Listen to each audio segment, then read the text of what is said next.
اس کا بڑا گھر ہو. اگر اللہ کی نظر میں کامیابی ہوتی، ہماری نظر میں یہ کامیابی ہے، بڑا گھر، بڑی گاڑی، بڑی، اگر اللہ کی نظر میں یہ کامیابی ہوتی تو اس دنیا میں سب سے بڑا گھر کس کا ہوتا؟ حضور پاک صلی اللہ علیہ وسلم کا. سب سے بڑا گھر ہوتا، سب سے زبردست گاڑی اللہ کے رسول کی ہوتی، سب سے امیر آدمی حضور پاک صلی اللہ علیہ وسلم ہوتے، سب سے امیر آدمی. حضور پاک صلی اللہ علیہ وسلم نے کبھی ایک دن میں 2 دفعہ کھانا نہیں کھایا. حضرت عائشہ رضی اللہ عنہ فرماتی ہیں کہ 3 چاند نکل آتے تھے، 3 چاند نکل آتے تھے، لیکن ہمارے گھر میں چولہا نہیں جلتا تھا کہ کھجور پہ اور آب زمزم پہ گزارا ہوتا تھا. دونوں جہان کے مالک، یہ مالک کے گھر کا حال ہے. ایک دفعہ حضرت ابو بکر صدیق رضی اللہ عنہ آئے تو کہ بہت بھوک لگی ہے، 2 دن سے کچھ نہیں کھانا کھایا. حضور پاک صلی اللہ علیہ وسلم نے بھی فرمایا کہ میں نے بھی 2 دن سے کھانا نہیں کھایا. تو حضرت ابو بکر صدیق رضی اللہ عنہ نے کہا میں نے ابو دردہ کی طرف کچھ کھجوریں جاتی ہوئی دیکھی ہیں تو ادھر سے کھجوریں کھا لیتے ہیں. تو حضور صلی اللہ علیہ وسلم اور حضرت ابو بکر صدیق رضی اللہ عنہ ان کی طرف چلے گئے. ان سے پوچھا جا کے کہ بھئی آپ کے گھر کچھ کھانے کو ہے، کھجوریں ہیں؟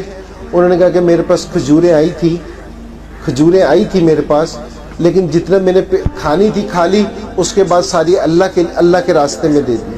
ہماری طرح نہیں کرتے تھے کہ جی جمع کر کے بیٹھ جاتے تھے، نہیں.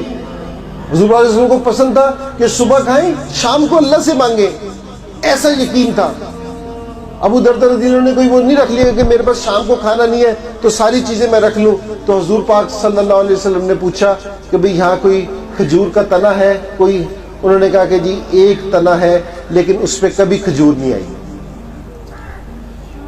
بھائی یہ میں نے آپ سے پہلے ریکویسٹ کی تھی کہ آپ بیٹھ جائیں.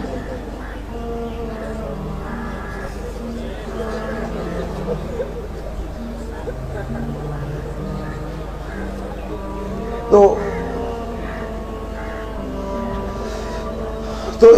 پوچھا کہ کوئی یہاں کھجور کا تنا ہے؟ تنا انہوں نے بتایا کہ جی ایک تنا ہے جس پہ کبھی کھجور نہیں آئی. حضور پاک صلی اللہ علیہ وسلم نے کہا اس تنے کے پاس جانا، چادر بچھانا اور میرا نام لینا. انہوں نے چادر بچھا کے تنے سے نام لیا تو تنے میں سے کھجوریں گرنے لگ گئی. تو جس ٹائم پوری چادر بھر گئی، وہ چادر بھر کے لے آئے واپسی. تو حضور پاک صلی اللہ علیہ وسلم نے واپسی پہ پوچھا اس تنے سے منع کر آئے تھے؟ تو انہوں نے کہا کہ جی منع کر دیا تھا. اس نے کہا کہ اگر تم منع نہ کرتے تو وہ قیامت تک اسی طرح ہی کھجوریں دیتا رہتا. اللہ کے رسول کو کسی چیز کی کمی نہیں تھی کہ اللہ کے رسول کیا کسی چیز کی کمی تھی، لیکن ہمیں سکھانے کے لیے کیونکہ یہ چیزیں ضروری نہیں ہیں. جنگ ہو رہی تھی، 1400 صحابہ پیاسے. کچھ صحابہ آئے، انہوں نے کہا کہ جی 1400 صحابہ پیاسے ہیں تو پیاس نہیں کیا کریں؟ حضور صلی اللہ علیہ وسلم نے کہا کسی چیز میں تھوڑا سا پانی لے کے آؤ. وہ ایک کٹورے میں تھوڑا سا پانی لے کے آئے. آپ صلی اللہ علیہ وسلم نے اپنی انگلی مبارک اس میں اس طرح ڈبوئی، آپ کی 4 انگلیوں میں سے چشمے نکلنے شروع ہو گئے پانی کے. 1400 لوگوں نے پانی پیا، 1400 لوگوں نے. اور صحابہ کہتے تھے کہ اگر 1,00,000 لوگ بھی ہوتے وہ بھی پی لیتے. اور آب زمزم سے بھی زیادہ پاکیزہ پانی تھا وہ. تو اللہ کے رسول کو کسی چیز کی کمی تھی؟ جنگ ہو رہی تھی، کھانا نہیں تھا کسی کے پاس.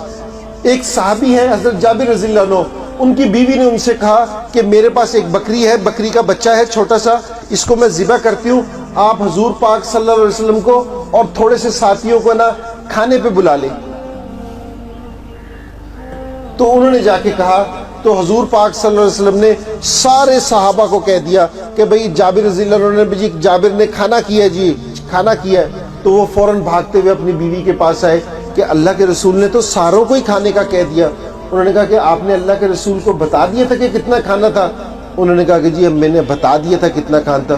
انہوں نے کہا کہ پھر اللہ جانے اور اللہ کا رسول جانے. تو جس ٹائم وہ پہنچ گئے، سارے صحابہ پہنچ گئے، تو وہ جس میں کھانا پکا ہوا تھا وہ حضور صلی اللہ علیہ وسلم کے ساتھ رکھا. انہوں نے آپ صلی اللہ علیہ وسلم نے تھوڑا سا وہ ہٹا کے کھانا دینا شروع کیا. سارے 1400 صحابہ کھانا کھا گئے.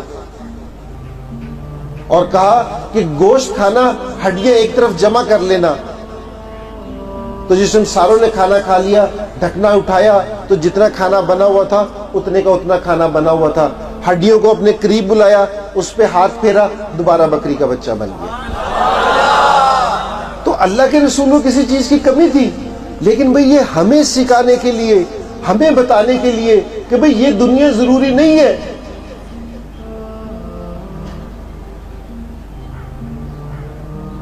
یہ ضروری نہیں ہے. ایک صحابی تھے، وہ نماز پڑھ کے نا فوراً بھاگتے تھے واپسی گھر کے لیے، کہ دعا بھی نہیں مانگتے تھے اور گھر کی طرف نکل جاتے تھے. تو دوسرے انہوں نے کہا کہ بھئی تم دعا تو مانگا کرو، تم فوراً نماز پڑھ کے چلے جاتے ہو، کیا چکر ہے؟ اس نے کہا کہ میرے اور میری بیوی کے پاس صرف ایک یہی سوٹ ہے، ایک یہی کپڑے ہیں. میں نماز پڑھنے آتا ہوں تو وہ بغیر کپڑوں کی ہوتی ہے، جس ٹائم میں واپسی جا کے وہ کپڑے پہن کے وہ نماز ادا کرتا ہوں. ایسی حالت میں بھی نہیں چھوڑتے تھے. یہ تو دنیا کو ہم نے بڑا سمجھنا شروع کر دیا ایمان سے. جو یہ دنیا بنانے والا اللہ ہے، یہ دنیا کس نے بنائی؟ اللہ نے. اللہ کیا کہہ رہے کہ یہ متاع الغرور ہے، دھوکے کا گھر ہے، مکڑی کا جالا ہے. اللہ کی نظر میں اس دنیا کی اہمیت ہے نا، ایک مکھی کے پر کے برابر، مچھر کے پر کے برابر بھی نہیں ہے. اگر اللہ کے سامنے اس دنیا کی حیثیت مچھر کے پر سے زیادہ ہوتی تو اللہ کسی بھی دوسرے مسلمان کے علاوہ کسی کو کوئی چیز دنیا نہ دیتے. اللہ کی نظر میں اس کی حیثیت ہی نہیں ہے.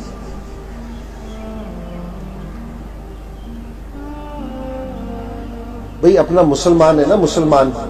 آپ اس کالج میں ایڈمیشن لیا ہے آپ نے، کسی مقصد ہوگا نا آپ کا سامنے کہ بھئی میں نے یہ بننا ہے، یہ پڑھنے کے بعد، یہ کرنے کے بعد میں نے یہ کرنا ہے نا سامنے. تھوڑے سے عرصے کے لیے آئے ہیں، کوئی 2 سال کے لیے، کوئی 3 سال کے لیے، اسی طرح. تو مقصد ہے. جو اللہ نے یہ دنیا بنا دی، انسان سب سے قیمتی چیز اس میں. ہر ایک چیز کا مقصد ہے. اس کا مقصد ہے کہ جی یہ کس کے لیے ہے، پانی کا. جو سب سے قیمتی چیز انسان ہے، اللہ نے اس کو بغیر مقصد کے بھیج دیا. اس کا کوئی مقصد نہیں. بھئی ہمارا مقصد ہے، ہم اس کائنات کی ساروں سے قیمتی چیز ہے.